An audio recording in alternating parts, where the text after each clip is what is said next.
小伙伴们，今天咱们放鸽子。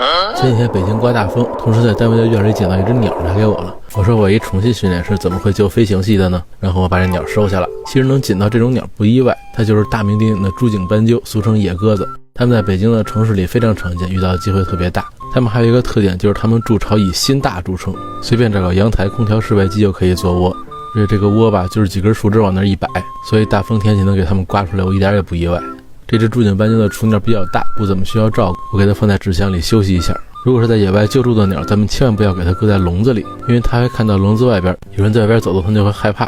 用这种封闭的纸箱式的鸟是最好的。过了一晚上，它想恢复了一点精神，于是我们就给它拿到外边，看看能不能给它放归了。可能大家印象里给鸟儿放归都是往天上扔，不过其实拿在手上放归的方式只适合雨燕这种很难在平地起飞的鸟。一般的鸟放归都要放在地上，让它自己起飞。我们来到小花园，打开箱子，试着给它喂点水，看它喝不喝。没想到它还咬我。